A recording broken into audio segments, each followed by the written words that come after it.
Hi, good morning, all of you. Myself, Azim Ghazi.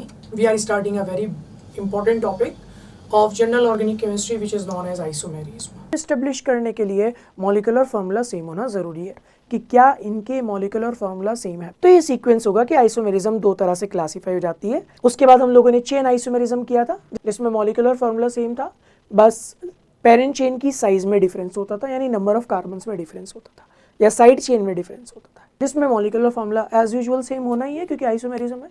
और last चीज़, इन चीज़ों में से कोई भी चीज़ की पोजीशन अलग अलग हो सकती है। माई सेल्फ अजीम गाजी, और today we are starting a very important topic of general organic chemistry which is known as isomerism. Okay, so आज हम लोग स्टार्ट करने वाले हैं isomerism. So let's start the topic.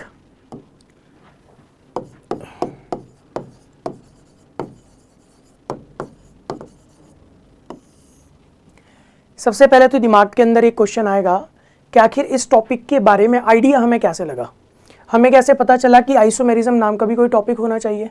ठीक है, तो इसके लिए क्या करेंगे, हम लोग एक एग्जांपल सीखेंगे और उस एग्जांपल से समझने की कोशिश करेंगे कि हाउ दिस टॉपिक है ना we have to study, why we have to study this topic. Okay, तो फॉर एग्जांपल अगर हम एक एग्जांपल की बात करें, जैसे कि CH3CH2OH, CH3CH2OH, आप जानते हैं सभी लोग, इससे पहले से ही पता है कि दिस इज इथाइल अल्कोहल। अगर आप इसको देखें और एक और कंपाउंड में ले रहा हूं आपके सामने, CH3OCH3। आई होप इसका कॉमन नेम आप जानते होंगे, दिस इज डाईमिथाइल ईथर। ठीक है, अगर आपके सामने ये दो कंपाउंड आपके सामने रखे हैं और बहुत ही सिंपल कंपाउंड है, एक अल्कोहल फैमिली का है, आई होप ये आप जानते होंगे, जाना पहचाना सा है आपका। ठीक है, ये थोड़ा सा कम जानते होंगे बट कहीं ना कहीं हमने ये देखा ही होगा। This is known as dimethyl ether and this is known as ethyl alcohol. अगर मैं आपसे कहूँ कि इन दोनों के अंदर सिमिलैरिटी क्या है, what is the similarity in between these two compound, अगर हम बात करें कि इन दोनों कंपाउंड में सिमिलैरिटी क्या है, तो एक चीज़ मुझे यहाँ से पता चलती है कि अगर मैं इसके अंदर नंबर ऑफ कार्बन एटम्स को देखूं तो यहाँ पर नंबर ऑफ कार्बन एटम्स हैं 2। अगर मैं यहाँ पर हाइड्रोजन एटम्स की बात करूं तो हाइड्रोजन एटम्स यहाँ पर हैं 6, दोनों तरफ कार्बन के एटम 2 हैं, हाइड्रोजन के एटम 6 हैं, 3 2 5 and 1 6, 3 + 3 = 6। और अगर ऑक्सीजन एटम की बात करें तो ऑक्सीजन एटम दोनों के अंदर ही एक है। यानी अगर मैं आपसे कहूं कि इन दोनों कंपाउंड में क्या एक सिमिलर प्रॉपर्टी है, तो यू कैन ईजिली प्रिडिक्ट और you can easily find out कि भैया इनके मॉलिक्यूलर फार्मूला सेम है। क्या चीज़ सेम हो चुकी है? इनका मॉलिक्यूलर फार्मूला सेम हो चुका है। Is it clear to you?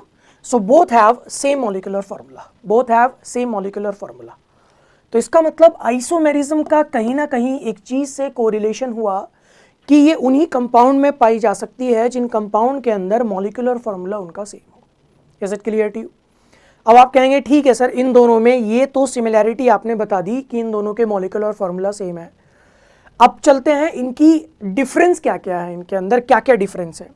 तो देखो डियर स्टूडेंट, अगर मैं डिफरेंस की बात करूं, आपको याद नहीं रखना है ये सब चीज़।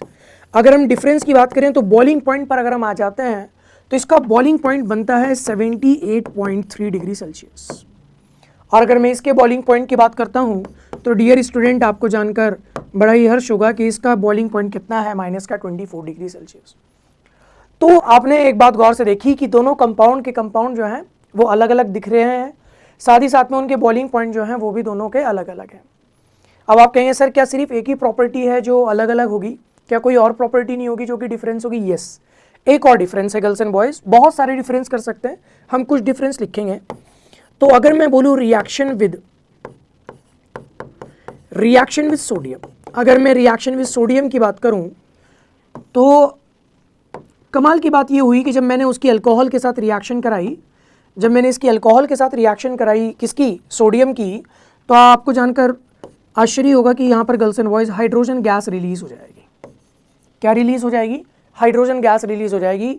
जबकि डाईमिथाइल ईथर की जब आप इसके साथ रिएक्शन कराएंगे तो यहाँ पर नो रिएक्शन पाई जाएगी।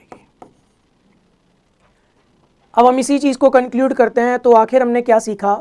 तो हमने ये देखा कि ये दोनों कंपाउंड के मॉलिक्यूलर फार्मूला सेम है, जबकि इसकी फिजिकल प्रॉपर्टी, बॉइलिंग पॉइंट एक फिजिकल प्रॉपर्टी है, वो भी डिफरेंस है। और अगर मैं उसकी केमिकल प्रॉपर्टी यानी रिएक्शन विद सोडियम को चेक करूं तो वो भी डिफरेंट है। क्या मेरी बात समझ में आई?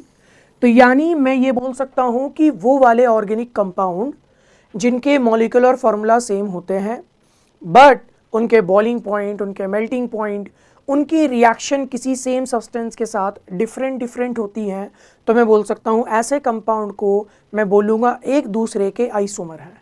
इसका मतलब ethyl alcohol and dimethyl ether both are isomer of each other. Is it clear to you? और इसी फिनोमिने को हम लोग आइसोमेरिज्म बोला जाता है। क्या मेरी बात समझ में आ गई आप लोगों को? तो आइसोमेरिज्म को हमने क्या सीखा गर्ल्स एंड बॉयज? हमने ये पता लगाया कि isomerism is that phenomena in which two compounds have same molecular formula but their physical and the chemical properties may or may not be different. Is it clear to you? ज़रूरी नहीं है physical property सारी के सारी difference हो। Is it clear? तो कुल मिला के ये होगा कि कोई एक प्रॉपर्टी में डिफरेंस ज़रूर पाया जाएगा। Is it clear to you? तो ये सीखा हम लोगों ने आइसोमेरिज्म के अंदर। तो अब ये तो जान गए हैं हम लोग कि आइसोमेरिज्म एक बहुत इंपॉर्टेंट टॉपिक है जो कि हमें दो डिफरेंट कंपाउंड के अंदर की डिफरेंट प्रॉपर्टी को एनालाइज करने में हेल्प करता है। अब सवाल ये है कि आखिर आइसोमेरिज्म को हम लोग पढ़ेंगे कैसे, कैसे स्टार्ट करेंगे? तो डियर स्टूडेंट, इसके अंदर क्या होता है, इसके अंदर हम लोग सबसे पहले क्लासिफिकेशन सीखेंगे। क्या सीखेंगे? First of all we should learn about the classification of isomerism. तो अगर मैं क्लासिफिकेशन ऑफ आइसोमेरिज्म की बात करता हूं तो आइसोमेरिज्म डियर स्टूडेंट दो कैटेगरीज के अंदर क्या हो जाता है, क्लासीफाई हो जाता है ना। It classified into two categories. सबसे पहली जो आपके पास कैटेगरी आएगी उसको बोलते हैं आप लोग स्ट्रक्चरल आइसोमेरिज्म। क्या बोलते हैं आप लोग? Structural isomerism.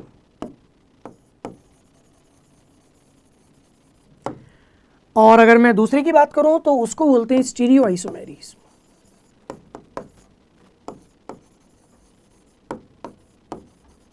इसका एक और नाम होता है स्पेस आइसोमेरिज्म।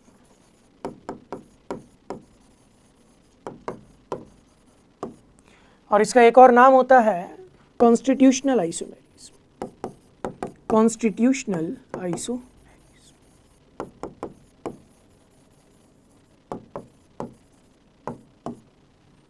तो हमने देखा कि isomerism can be classified into two categories. पहली कैटेगरी हो चुकी है आपकी बच्चों स्ट्रक्चरल आइसोमेरिज्म, और दूसरी कैटेगरी हो चुकी है स्टीरियो आइसोमेरिज्म, जिसका दूसरा नाम स्पेस है और इसका दूसरा नाम आपके पास कॉन्स्टिट्यूशनल आइसोमेरिज्म। ठीक है। अब सवाल ये हुआ कि स्ट्रक्चरल आइसोमेरिज्म में क्या क्या हो सकता है। तो इसके अंदर हम लोग पढ़ने वाले हैं चेन आइसोमेरिज्म, दूसरी हम पढ़ने वाले हैं पोजिशनल आइसोमेरिज्म, तीसरी हम लोग पढ़ेंगे girls and boys functional isomerism, and the fifth one is your, आप लोग भी बताते रहें अगर आपको मालूम है तो, और फिफ्थ वन जो हो जाएगी वो हो जाएगी आपके पास मेटामेरिज्म। कितनी हो चुकी हैं? 4 हो चुकी हैं। फिफ्थ की अगर मैं बात करूं तो फिफ्थ होती है ring chain isomerism. Ring chain isomerism. And dear student, last जो स्ट्रक्चरल आइसोमेरिज्म है, it's a very very very important which is known as tautomerism. तो हमने जाना कि आइसोमेरिज्म दो तरह की थी, जिसके अंदर से एक स्ट्रक्चरल थी, दूसरी स्टीरियो थी। स्ट्रक्चरल के अंदर we have to discuss all these 6 type of isomerism: chain, positional, functional, metamerism, ring chain isomerism, and the last is your tautomerism. Is it clear to you? So इन सभी को हम लोगों को वन बाय वन डिस्कस करना पड़ेगा। और अगर मैं स्टीरियो आइसोमेरिज्म की बात करूं तो स्टीरियो आइसोमेरिज्म फर्दर क्लासीफाई हो जाती है दो कैटेगरीज में। एक का नाम होता है आपके पास कॉन्फिगुरेशनल, is it clear to you, and the second one is known as conformational. Conformational, configurational. Configurational further classify हो जाती है दो कैटेगरीज के अंदर। पहली का नाम होता है geometrical and this one is known as optical isomerism. क्या बात समझ में आ गई आप लोगों को? तो this is the whole classification of the isomerism. आप ये जान सकते हैं कि जितने भी टाइप का आइसोमेरिज्म होता है वो सारा का सारा उसका एक मैंने बोल सकते हैं ब्रीफ, ये एक समरी जो है, या हम लोगों को आगे की क्लासेस में क्या क्या पढ़ना है, क्या क्या देखेंगे, तो you can clearly see from here. So all these type of these things consider or we have to study in the isomerism topic। Is it clear? तो सबसे पहले जो टॉपिक पढ़ाया जाता है या पढ़ा जाता है वो सबसे पहले पढ़ा जाता है आपका structural isomerism. One by one इनके डिस्कस करते हैं गर्ल्स एंड बॉयज़। तो if you have any doubt any query तो आप लोग कुछ पूछ सकते हैं, ठीक है। लेट्स मूव अहेड और today we are starting the new topic which is known as chain isomerism. Okay, तो chain isomerism, this is the first headline, chain isomerism.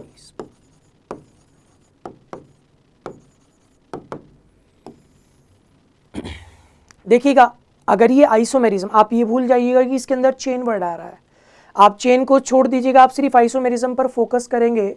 तो अभी मैं आपको बता रहा हूं कि आइसोमेरिज्म होने के लिए कंपाउंड्स का मॉलिक्यूलर फॉर्मूला सेम होना नेसेसरी है। मेरी बात समझ में आ रही है? This is the must condition girls and boys कि for the isomerism both compound और कुछ भी कितने भी कंपाउंड लेंगे उनके बीच में आइसोमेरिज्म का रिलेशन तभी स्टेब्लिश कर सकते हैं जब उनके मॉलिक्यूलर फार्मूला सेम होंगे। Is it clear to you? तो अगर मैं बोलूं कि इनके अंदर सिमिलैरिटी क्या है तो आप कहेंगे गर्ल्स एंड बॉयज़ कि इनके मॉलिक्यूलर फार्मूला क्या होंगे, सेम हो जाएंगे। Is it clear to you? तो आप कहेंगे सर डिफरेंस क्या होगा इनके अंदर? तो डियर स्टूडेंट, इनके अंदर जो डिफरेंस पाया जाता है तो मैं लिख देता हूं, difference in size of parent carbon chain और ध्यान रखिएगा पेरेंट कार्बन चेन आपने IUPAC में पढ़ा था, जिसको प्रिंसिपल कार्बन चेन या मेन कार्बन चेन भी बोला जाता है। यहां पर मैं पेरेंट कार्बन चेन लिख रहा हूं। और एक और चीज होती है ये कि देखिएगा बुक्स में बस इतना मेंशन है girls and boys, difference in size of parent carbon chain, तो बोर्ड्स में इतना ही आता है, but in the competitive exam इसके अंदर एक और चीज आपको याद रखनी पड़ेगी, और इन नेचर या फिर बोल सकते हैं साइज ऑफ साइड चेन। क्या मेरी बात समझ में आ रही है आप लोगों को? Difference in size of parent carbon chain, कि जो भैया पेरेंट कार्बन चेन होगी उसकी साइज, उसकी लंबाई में फर्क होगा। अब हो सकता है कंपाउंड में 5 कार्बन की चेन हो, एक कंपाउंड में 6 कार्बन की चेन हो। Is it clear to you?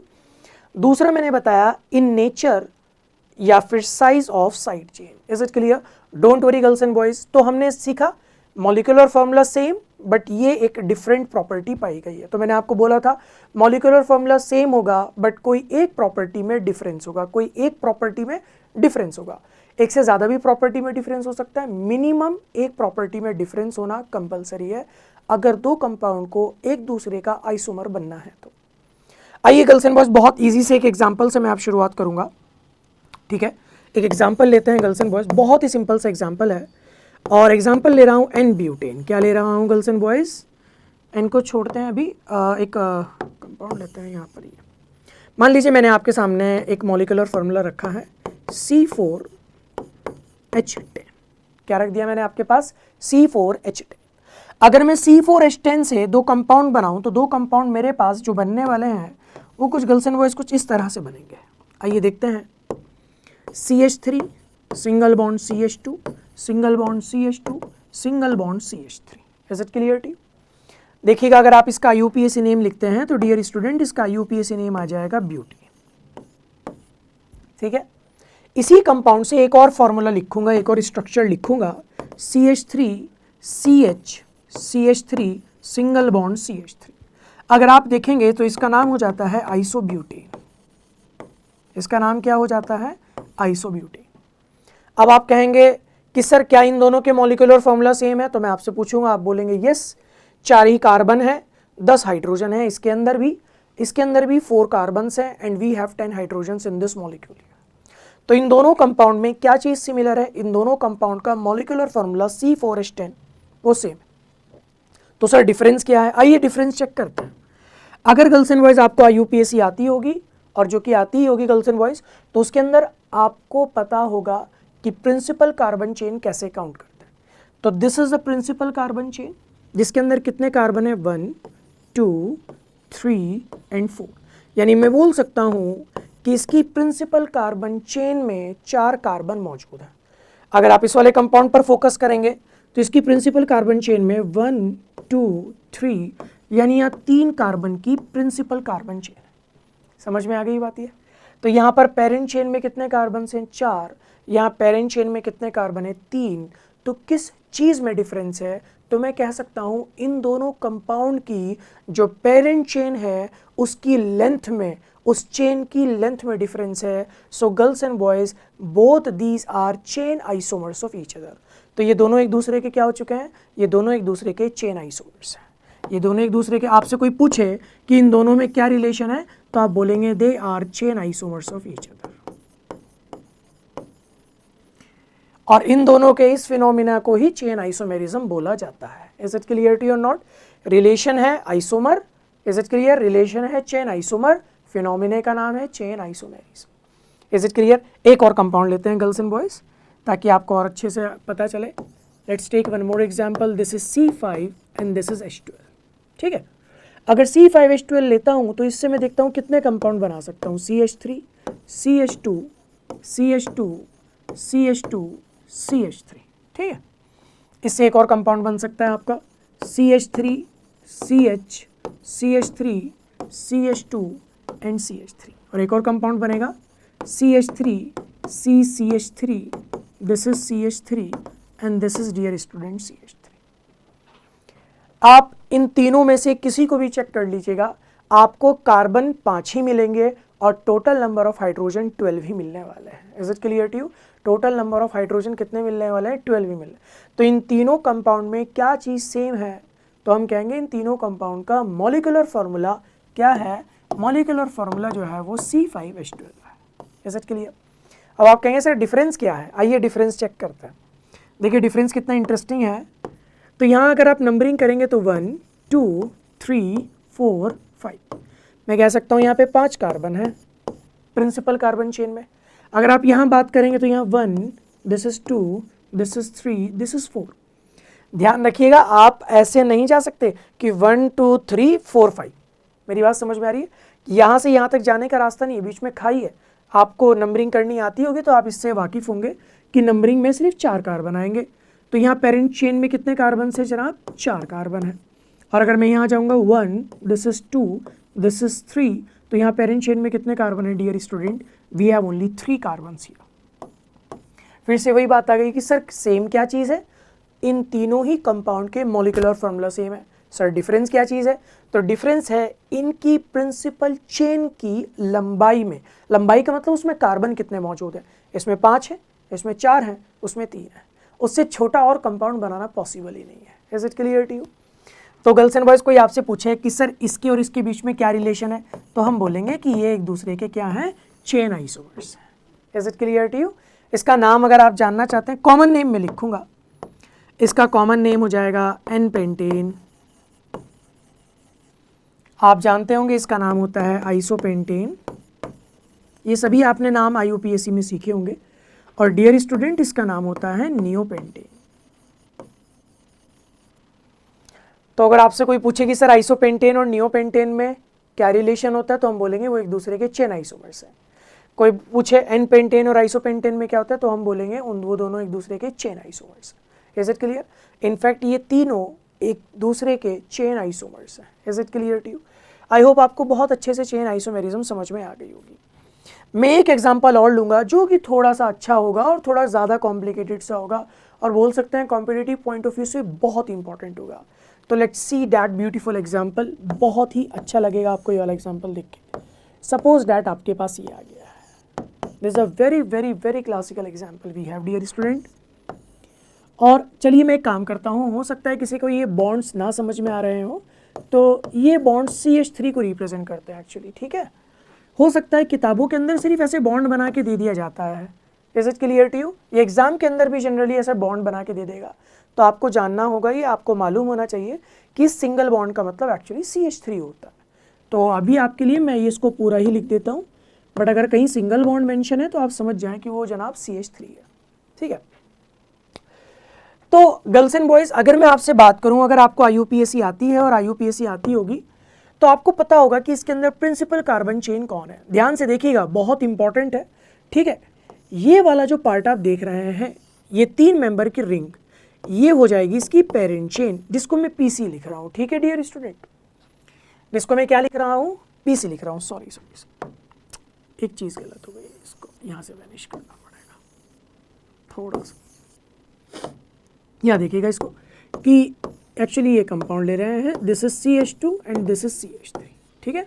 और ये रहा दूसरा compound, this is CH3 and this is CH3, ठीक है। ये 2 कंपाउंड मैंने ले लिए, वो एक्चुअली इथाइल था, वो 2 मिथाइल नहीं थे, ठीक है। मान लीजिए आपके पास ये 2 कंपाउंड आ चुके हैं, कोई आपसे पूछता है कि सर इन दोनों के बीच में क्या रिलेशन होगा, क्या ये आइसोमर होंगे। सबसे पहला सवाल तो ये है, आइसोमर होंगे या नहीं होंगे, कौन से टाइप के होंगे वो बात की बात है, आइसोमर होंगे या नहीं होंगे ये सबसे इंपॉर्टेंट है। तो आप अगर गौर से देखेंगे तो यहाँ पर जो कार्बन की नंबर आएगा, कार्बन जो आएंगे वो निकल कर आएंगे गर्ल्स एंड बॉयज़, कितने, C आ जाएंगे आपके पास, 3 इस रिंग में है, 2 बाहर है, तो C5। और अगर आप हाइड्रोजन काउंट करेंगे तो 3 2 5 और 1 6, 2 8 और 2 10, कितने आ चुके हैं, C5H10 आ चुके हैं। यहाँ 2 हाइड्रोजन है, यहाँ 2 हाइड्रोजन है, यहाँ 1 हाइड्रोजन है, यहाँ 2 है और यहाँ 3 है, C5H10। और डियर स्टूडेंट, इसका भी मॉलिक्यूलर फार्मूला C5H10 है। तो अब आप कहेंगे कि क्या ये आइसोमर हो सकते हैं। सबसे पहला सवाल, क्या ये आइसोमर हो सकते हैं। हाँ, ये आइसोमेरिज्म शो कर सकते हैं, ये एक दूसरे के आइसोमर हो सकते हैं, बिकॉज इनके स्ट्रक्चर तो डिफरेंट दिख रहे हैं, बट इनके मॉलिक्यूलर फार्मूला सेम है। जब आप ये पता कर लें कि ये आइसोमर हो सकते हैं, उसके बाद दूसरा सवाल उठता है कि अगर आइसोमर हो सकते हैं तो कौन से हो सकते हैं, क्योंकि चेन भी है, पोजिशनल भी है, फंक्शनल भी है, एटसेट्रा एटसेट्रा। आइए उस पर देखते हैं कौन से टाइप के आइसोमर। डियर स्टूडेंट, अगर आप यहाँ पर साइड चेन को देखें, आप जानते हैं ये साइड चेन है, is it clear to you, side chain है। और अगर आप इसको देखें और इसको देखें तो ये भी क्या है, आपकी साइड चेन है, जिसको मैं SC से मेंशन कर रहा हूँ। Is it clear to you. अगर आप यहाँ साइज देखें तो यहाँ साइड चेन 1 है, कितनी साइड चेन है, 1 है, और वो है इथाइल CH3 CH2, एक साइड चेन है। और अगर आप यहां बात करें तो यहां 2 साइड चेन है। देखो अब मैं डेफिनेशन पर आपको लेकर चलता हूं ताकि आप अच्छे से कोरिलेट कर पाए। चेन आइसोमेरिज्म उनको बोला जाता है या तो पेरेंट कार्बन चेन की साइज में डिफरेंस हो, वो तो मैंने चेक करा दिया, या फिर साइज ऑफ साइड चेन में डिफरेंस हो। अब देखो यहां पर देखो गौर से आप, अगर आप इसकी बात करते हैं, अगर आप इसकी बात करते हैं ना, कहाँ चला गया ये रहा। अगर आप इसकी बात करते हैं, ये क्या चीज़ है, ये पेरेंट चेन है। ये क्या चीज़ है, ये है पेरेंट चेन। देखो ये पेरेंट चेन क्यों है, साइड चेन क्यों है। बच्चों आप लोगों को ये IUPAC के अंदर आप लोगों ने अच्छे से सीखा होगा, ठीक है, हमने आपको सिखाया भी था, ये आपने सीखा होगा, तो ये आप जानते ही होंगे, ठीक है। तो ये पेरेंट चेन है येलो वाले, और वो ग्रीन वाला जो सर्कल मैंने किया है डियर स्टूडेंट, वो साइड चेन है, ठीक है। अब देखो यहाँ पेरेंट चेन में कितने कार्बन मौजूद है, 1 2 3, और यहाँ पेरेंट चेन में कितने कार्बन मौजूद हैं, 1 2 3। ये ट्राइंगल को मैं काउंट कर रहा हूँ। तो आपने देखा दोनों में ही पेरेंट चेन का साइज सेम है, पेरेंट चेन का साइज सेम है। फिर किस चीज़ में डिफरेंस है, साइड चेन के साइज में डिफरेंस है, साइड चेन के साइज में डिफरेंस है।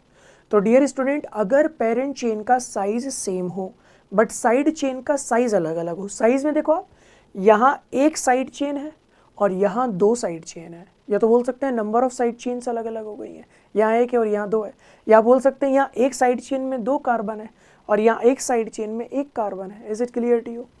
तो आपको जानकर हर्ष होगा गर्ल्स एंड बॉयज़ कि ये दोनों के दोनों क्या हो गए हैं, ये दोनों के दोनों चेन आइसोमर्स हो चुके हैं।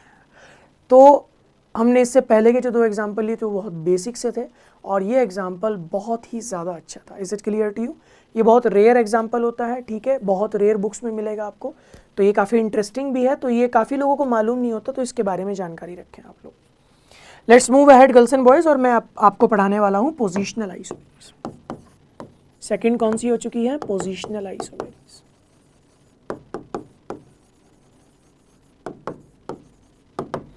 तो अगर मैं पोजिशनल आइसोमेरिज्म की बात करता हूँ तो आप यहाँ से देखेंगे, अच्छा यहाँ पर भी यार ये कंडीशन तो सेम ही होगी। जैसे ही वर्ड देखते हैं ना आप आइसोमेरिज्म, तो बस ध्यान रखें ये चीज़ लिख दिया करें फ़ौरन से फ़ौरन कि भैया मॉलिक्यूलर फार्मूला तो हर हालत में सेम होगा, मतलब कोई ऐसा एक्सेप्शन है ही नहीं। आप बोलते हैं ना सर जी केमिस्ट्री में तो बहुत सारे एक्सेप्शन होते हैं, तो आपको जानकर बड़ा ही मज़ा आएगा, ठीक है, और सुकून भी मिलेगा कि अगर आइसोमेरिज्म वाला टॉपिक है तो उनके वो तभी हो सकता है जब मॉलिक्यूलर फार्मूला क्या हो, सेम हो। Is it clear? तो ये तो आप आंख बंद करके लिख दें girls and boys, molecular formula क्या होना चाहिए, सेम। तो सर फिर डिफरेंस किस चीज़ में होगा, आइए इसके नाम से ही पता करते हैं। अच्छा पोजीशनल है, इसका मतलब पोजीशन में डिफरेंस होगा। सवाल उठा सर पोजीशन में, किसकी पोजीशन में, आइए देखते हैं। तो लिखिएगा डिफरेंस इन पोजीशन ऑफ, भाई किस किस चीज़ की पोजीशन में डिफरेंस हो सकता है, वो डबल बॉन्ड भी हो सकता है, ठीक है, वो ट्रिपल बॉन्ड भी हो सकता है, और जनाब वो फंक्शनल ग्रुप भी हो सकता है, वो फंक्शनल ग्रुप भी हो सकता है, या फिर मैं लिख सकता हूँ वो साइड चेन भी हो सकती है, वो साइड चेन भी हो सकती है। तो हो सकता है डबल बॉन्ड अलग अलग जगह लगे हो सकता है ट्रिपल बॉन्ड अलग अलग जगह लगे हो सकता है फंक्शनल ग्रुप अलग अलग जगह लगे हो सकता है साइड चेन अलग अलग जगह। आइए चलते हैं, दो एग्जाम्पल मैं आपको देता हूँ ताकि आपको बहुत अच्छे से बात समझ में आ जाए। गर्ल्स एंड बॉयज, एक इंटरेस्टिंग सा कंपाउंड होता है जिसका मॉलिक्यूलर फार्मूला हम लोग ले लेते हैं C4H8। क्या ले लिया हम लोगों ने, C4H8 ले लिया। C4H8 से अगर मैं दो कंपाउंड बनाऊं, पहला कंपाउंड बनाता हूं मैं CH2 double bond C H and single bond CH3, ठीक है। पहला कंपाउंड आप काउंट कर लें, 1 2 3 4 कार्बन, 2 और कितना हाइड्रोजन हो चुके हैं हम लोगों के पास, 2 ये हो गए हैं और 4 ये हो चुके हैं, 6। अच्छा C4H6 लिख लेते हैं इसको, C4H6 या अच्छा C4H8 ले लेते हैं, ज़्यादा इजी पड़ेगा। ये थोड़ा दो डबल बॉन्ड वाला थोड़ा कॉम्प्लिकेटेड, ये ले लेते हैं सिंपल से कंपाउंड, C4H8 वाला, ठीक है। चलो तो C4H8 के अंदर क्या आ जाएगा आपके पास, CH2 double bond CH single bond CH2 single bond CH3, ठीक है।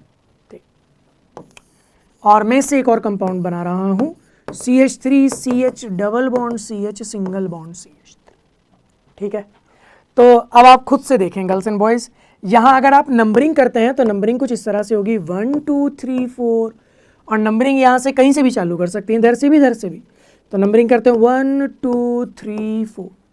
तो आपने गौर से देखा होगा, आपको पता चला होगा कि यहाँ डबल बॉन्ड जो है वो प्रेजेंट है फर्स्ट कार्बन पर, और यहाँ डबल बॉन्ड जो है वो प्रेजेंट है सेकेंड कार्बन पर। तो इन दोनों में सिमिलर क्या है, they have same molecular formula, and difference क्या है, पोजीशन ऑफ डबल बॉन्ड में डिफरेंस है। किस चीज़ में डिफरेंस है, पोजीशन ऑफ डबल बॉन्ड में डिफरेंस है। So that's why both these are positional isomer of each other, both these are positional isomer of each other. Is it clear? एक और इंटरेस्टिंग सा एग्जाम्पल लेंगे डियर स्टूडेंट, चलिए एक example लेते हैं हम लोग, एक और जैसे कि ले लेते हैं CH3 CH2 CH2OH, ठीक है, और इसी का मैं ले लेता हूँ CH3 CHOH single bond CH3, ठीक है। अगर आप, अब सबसे पहला वही सवाल मैं आपको बार बार बोल रहा हूँ कि अगर इन दोनों में कोई आइसोमेरिज्म होगी तो इन दोनों के मॉलिक्यूलर फार्मूला सेम होना ज़रूरी है। तो हमेशा आप लोग ये चेक करें और ध्यान रखें कि आइसोमेरिज्म इस्टेब्लिश करने के लिए मॉलिक्यूलर फार्मूला सेम होना ज़रूरी है। कई बार एग्जाम में ये क्वेश्चन पूछ लेता है, दो चीज़ों के बीच में रिलेशन पूछेगा और पूछेगा कि आइसोमेरिज्म कौन से टाइप की है। तो कई बार हम ऐसे ही जल्दीबाजी में आंसर दे देते हैं और पता लगता है वहाँ पे एक ऑप्शन ऐसा भी होता है जिसमें लिखा होता है they are not isomer of each other. Is it clear? तो जब भी आइसोमेरिज्म का क्वेश्चन आए तो dear student first of all you have to figure out कि क्या इनके मॉलिक्यूलर फार्मूला सेम है। मैं बार बार एम्फेसाइज कर रहा हूँ, देखिएगा इसी वजह से, क्योंकि ये क्वेश्चन इस तरह से बहुत पूछे गए हैं। तो यहाँ मॉलिक्यूलर फार्मूला चेक करते हैं भाई क्या सेम है या नहीं है। 3 कार्बन है यहाँ पर, ठीक है भाई।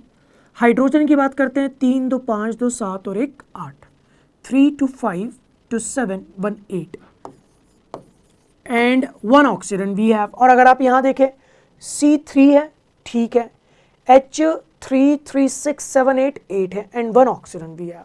ओहो, तो इनके तो क्या हो चुका है, मॉलिक्यूलर फॉर्मूला सेम हो चुका है। तो बचा क्या, अब देखते हैं डिफरेंस क्या है।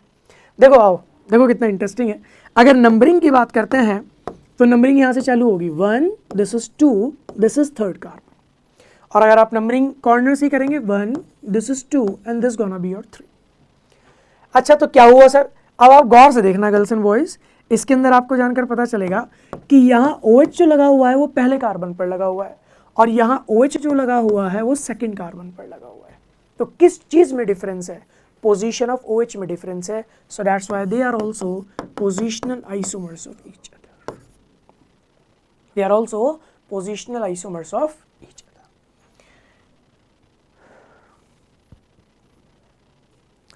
सो आज हम लोगों ने क्या सीखा, तो आज हम लोगों ने एक ब्रीफ आइडिया मैं आपको दे देता हूँ। तो एक बार हम लोग इसको जस्ट समराइज कर लेते हैं, ठीक है, 1-2 मिनट और लगेंगे, जैसे एक समराइज कर लेते हैं। आइसोमेरिज्म के अंदर हमने जाना कि मॉलिक्यूलर फॉर्मूला सेम होता है बट किसी ना किसी एक प्रॉपर्टी में डिफरेंस ज़रूर होता है। Is it clear to you? फिर हमने यहाँ पर मैंने आपको बताया था कि यहाँ पर जो होता है कैसे पढ़ेंगे इसको, क्या क्या टॉपिक होंगे इसमें, क्या सीक्वेंस होगा। तो ये सीक्वेंस होगा कि आइसोमेरिज्म 2 तरह से क्लासीफाई हो जाती है और आज हम लोगों ने स्ट्रक्चरल आइसोमेरिज्म का चेन और पोजिशनल मैंने आपको पढ़ाया था, ठीक है। 1 by 1 we will study all these. उसके बाद हम लोगों ने चेन आइसोमेरिज्म किया था जिसमें मॉलिक्यूलर फार्मूला सेम था, बस पेरेंट चेन की साइज में डिफरेंस होता था, यानी नंबर ऑफ कार्बन्स में डिफरेंस होता था या साइड चेन में डिफरेंस होता था, ठीक है। कुछ एग्जाम्पल नोट किए थे। और उसके बाद आपका आज का टॉपिक था लास्ट वाला, पोजिशनल वाला, जिसमें molecular formula as usual same होना ही है क्योंकि आइसोमेरिज्म है। और लास्ट चीज़, इन चीज़ों में से कोई भी चीज़ की पोजीशन अलग अलग हो सकती है, जिसमें से हमने एक डबल बॉन्ड वाला एग्जांपल आपके लिए लिया और दूसरा हमने एक फंक्शनल ग्रुप OH का लिया जिसमें OH पहले कार्बन पर था और वहाँ OH